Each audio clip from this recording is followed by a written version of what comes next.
What's good, my G? Nice doggy. What's popping? I'm Brand chilling, new. man. I hear you here in South Africa, dog. Like, what brings you to this side of the world?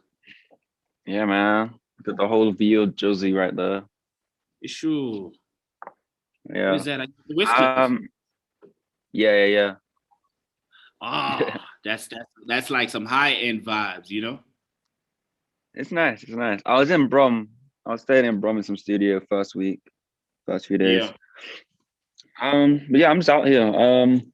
I'm out here working with some factories, and sourcing fabrics and stuff. I have my own brand and stuff.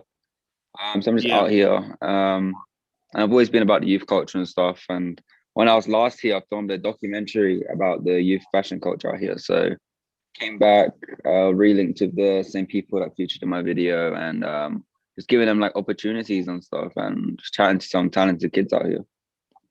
Yeah.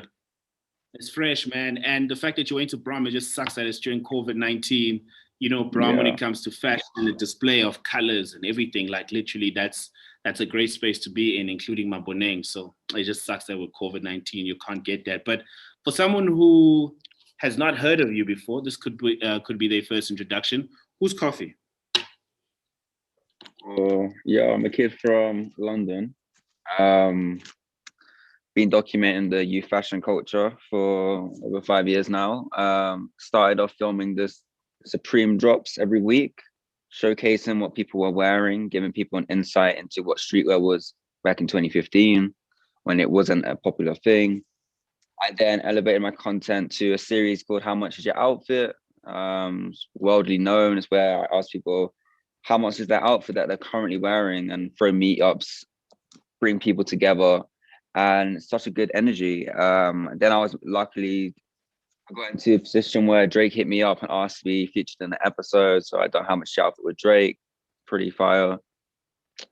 Yeah, I'm just really more so a creative person that just loves to showcase what I can do with my creativity and with my team and offer amazing opportunities for people that were just like me 6 years ago and give them a platform to speak on, i.e. my YouTube channel, Unknown Vlogs. Yeah. But that episode of Drake, since you just mentioned it, I think it took your content to the next level when it comes to exposure. When Drake rang you up, like, did you immediately, was it Drake who rang you up? Was it his team? How did that play out? It was just like authentic and just real. He just DM me on Instagram, saying, "Hey, what's up? How much outfit OVO edition?" I was like, "Sweet, let's run it." 1 month later, I kept it low key. Linked up with him, and he just showed nothing but love. He knew I was doing my own thing, and my videos back then as well was like if I uploaded a random how much outfit meetup, it got 1 million views within like 10 minutes, for example. Like, so he just understood. He understood my process and everything, and he just wants to be a part of it. Boom, Yeah, yeah, broke the internet with him. It was the first time I got featured in every article around the world. It was that's wow. amazing. Such a cool dude. That is insane, man. Would you say that's the most expensive outfit to date? Yeah, I didn't even realize. I was so in the moment. I never really think about how much people's outfits are. I'm just there just to meet people. It's a lot to take in when you got Yeah, hundreds of kids in front of you, like just really excited to meet you and showcase the outfits. So I don't really process how much people's outfits are. I just look at like what they're yeah, wearing and like how they put it together. Then Drake said in the video, "Yo, this could be Coast's most expensive fit yet or something." Then I was like, "Oh wow, wait, you're wearing almost £1 million outfit. I didn't realize this until now. Okay, mad. I guess that's the most expensive outfit then. Boom, done." $1 million, man, right in front of you. That's sick, and it's Drake. And do you still get Yeah. starstruck when you meet some of the celebrities? Say that again. Do you still get starstruck when you see some of these celebrities, or it's just become Um, another video or another I interview? mean, I've never got starstruck around celebrities just because my parents just raised me to treat everyone the same. Like he's just a human at the end of the day. I'm just a human. So that's why like our relationship was just so like just chill and just whatever. And I've been going Paris Fashion Week and I've been around the likes of like the whole of ASAP Mob and anyone that was big, anyone that was anyone the last 5 years I've met. And it just kind of gets to the point where it's like it's just cool just to chill with them. Like, yeah, let's go play FIFA. You know what I mean? It's just chill. Yeah. And what would you say has been your unique selling point with your content creation throughout the years? You know, because a lot of people are trying to um, build their own networks online and have a huge following. Like, what would you say has set yours apart to get you to where you're at right now? I'll just say the concept was just staying true to who you are, like being authentic to who you are. And from who I, let me re-say that. I'll say just being authentic to who you are. So like me going out in the streets, filming what people were wearing, which is me giving an outsiders my first-hand experience and perspective of what I was seeing. So the viewers were seeing what I was seeing at the same time and experiencing the same thing. So we kind of just grew together on my channel, seeing what streetwear, what fashion is at the time. But yeah, I say if you're trying to just make content and stuff, it's just consistency. I was uploading videos every single day for 2 years, sleeping at like 3 in the morning, having dinner at 1 in the morning because I just finished editing and uploading at the same day. Consistency Yeah. is just really key, and you do have to run that. It's not about views, it's not about engagement, it's about just staying consistent and enjoying what you do. Yeah. And with all this content and, you know, massive numbers at the end of the day, you know, you got bills to pay, I'd like to believe. You know, how have you been making money through these videos? I mean, when I first started, I was going to uni as well, so I never knew I could make money on YouTube. I just did it because I just enjoyed it. And I always believed that, oh, I'm gonna make something of myself from doing content creation. When I then got my first check, I was like, okay, wow, I guess I can live off this. So I kept pushing and pushing. And the way And how much? YouTube works, I mean, how the way YouTube works is you get paid per AdSense. So you get paid per ads, you get paid per watch Yeah. time. So how long a viewer watches the video, and there's so many other things that play into a check every month. Yeah. But the first one you got that inspired you, like it's an old check, so I'm sure you don't mind revealing. Yeah, I mean, my first ever check was like £250. Okay, not bad. Yeah, I was gassed. I was like, Not bad. wow. It all had to go away though. I had to pay everyone back that I borrowed money from just to get to London to film videos. But yeah, that was my first check. Yeah. And the decision to expand, you know, like how did it begin? You know, going to different countries outside of the UK, you know, how did that come Um, about? I've I've always been aware of like cultural shifts, and I've just had this instinct of just understanding how things work for what I want to do. And being a London creator, I just knew like the world's bigger than just London. So I was aware of just saving money just to fly out anywhere in Europe that was affordable. My first flight was to Denmark. And that flight was like what, like £60. And I just knew like there's a whole nother life here. I need to bridge that gap. I need to be the person that makes everyone feel like they're involved.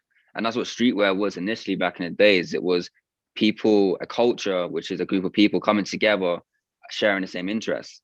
And that was me traveling around the world, how much outfit, etc., bringing everyone together on this one platform, which is my YouTube channel, and talking about something we all love to see. You know what I mean?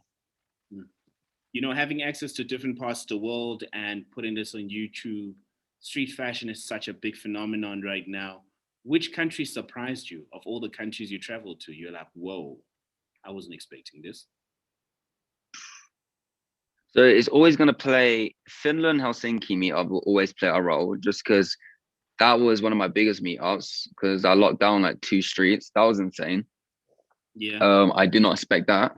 Um, one time I went to Italy, that was insane. I got literally just stampeded against the wall because there was so many people just coming to me. Just that was insane. And you have to bear in mind, like when I was doing these meetups, it was just me, no manager, no security, no agent, no PR, just myself, just on the streets, walking around. Boom, he wants to meet me, be in a video. Boom, pull up, let's go. So I think every single meetup was just overwhelming. Yeah. So which country led to you thinking that, okay, I might just need to invest in a team? And what happened? Invest in the team, Yeah. you Or said. you still go to these countries alone? No, I have a team now. It was more so just myself maturing and um, becoming more financially aware and understanding how the world operates in the normal spectrum we live in. So yeah, now I have a Yeah, team. I like my own kind of like agency, and they kind of just help me do everything. So all my tasks, yeah, they help me just outline everything. So my brand Violent, which is that's doing super well. I have a team for that. I'm also doing a luxury brand for runway that I can't share, but that's in works right now. Like just a lot of things I'm doing. I'm just trying to put together. So yeah, I think the point I realized I needed a team was uh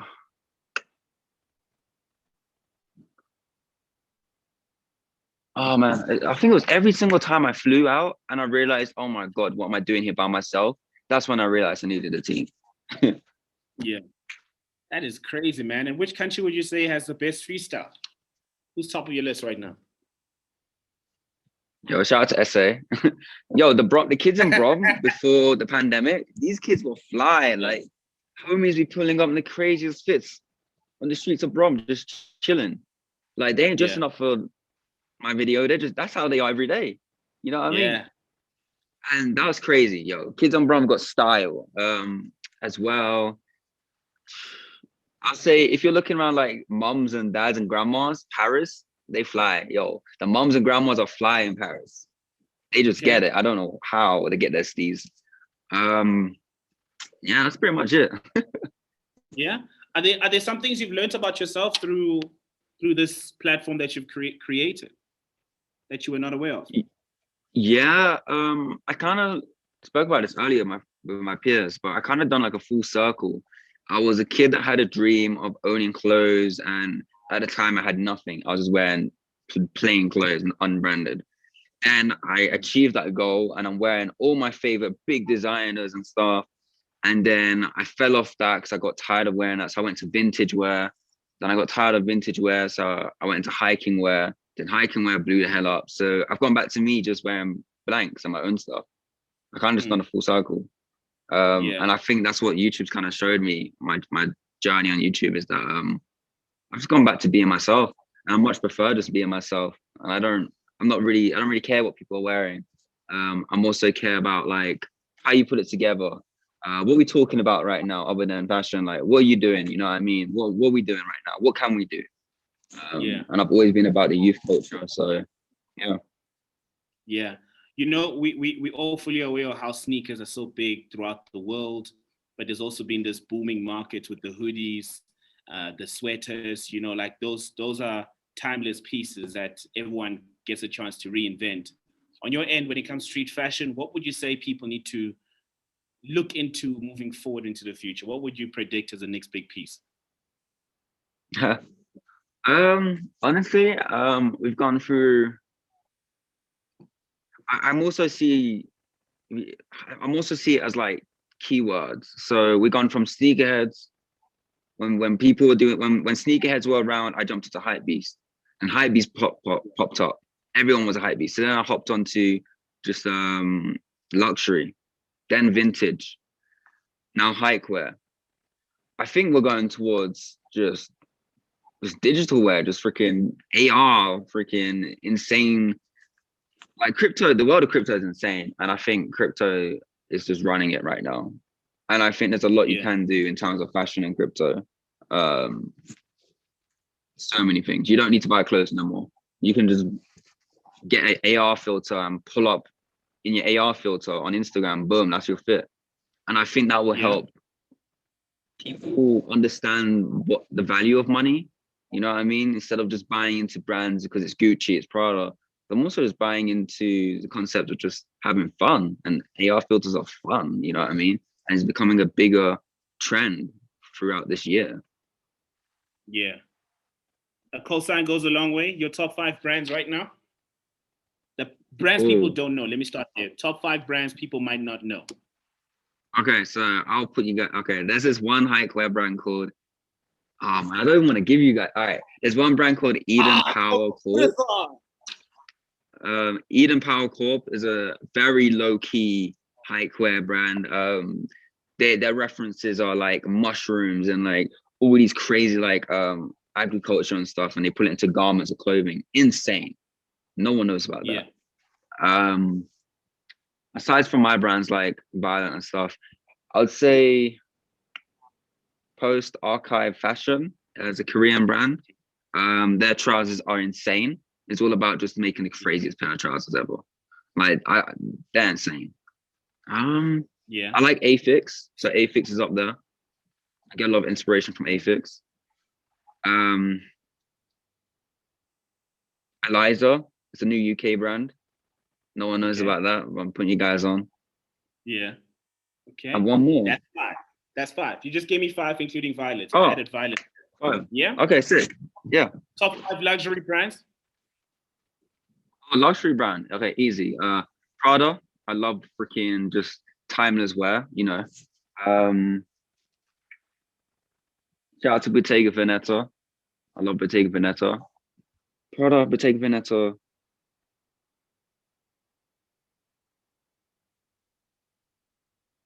Jacquemus, The Row, and one more. One that you don't know. Yeah. You just mentioned like 3. I ain't gonna lie. I'm gonna be Googling some of those brands. I was waiting for the LVs and the Gucci's, and they're not coming through, which is not a bad thing at all. Izzy Miyake. Oh, yeah. Yeah. Yeah. I love the colognes also. They're quite nice. Top 5 websites. Ooh, website. Oh, okay. I'll be on some creative websites, some crazy websites. I don't know. Shout out to like Essence is cool. They have the craziest sales always. Dover Street Market. I'm always at DSM, so Dover Street Market. I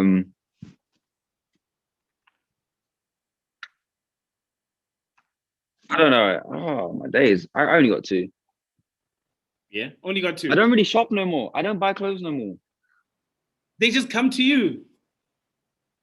Last time I bought clothes was probably like 2 year or 2 ago, like 1 or 2 years ago. That is wild. The craziest clothing you've received. The craziest clothing that's come through. Dior takes care of me. Oh my god, I didn't even mention Dior. Oh, they're gonna they're gonna hate me. No. Shout out to Dior. You always take care of your boy. Shout out to Celine. I forgot about these guys. Shout out to Celine. I love you guys. Yeah. Shout out to Gucci. You're always taking care of me too. Okay. Shout out to Comme des Garçons as well. Yeah. You always take care of me. All right. Yeah. Run that. Yo, run that. Don't worry. We're gonna amplify that. And what are you doing this weekend? I know you got a young showcase going on in Brum. What can we expect? Okay, so I'm running I'm actually doing quite a lot, but no one knows yet. I'm about to post tomorrow, but it's going to be on Monday, and I'm doing a Violence pop-up. So I'm going to do it in a shop. Meet up at Court Order, a Violent pop-up. First 30 people to pull up, buy a t-shirt, and come say hi. That's it. I can't really go to Brum anymore and do a meet-up because of COVID. It'll be irresponsible of me to do that. Okay. So you're saying it's a pop-up. Which shop again? Court Order. Is that in Santon? No, it's in Brum. Okay, Court Order in Brum. Okay. Now I'm trying to figure out because I want to pull up, check it out. Okay. For sure. Man. Wait, yo, Jay, where's Court Order? Oh, it's in Rosebank. Yeah, it's in Rosebank. Yeah, Court Order in Rosebank. Because it's Court Order, I think, in Santon, but that sounds like Brum way. I'm gonna be there 2 p.m. First 30 people pull up. Yeah. All right, easy stuff, man. Shout out one time, bro. Great meeting you. Keep doing amazing stuff. Shout out to Gio for tracing you, Gucci, and everyone. I'm mentioning them just in case they wanna swing my way and drop a few pieces. Wouldn't mind. Easy, bro. Take care, man. Enjoy your stay here. All right, you take care, man.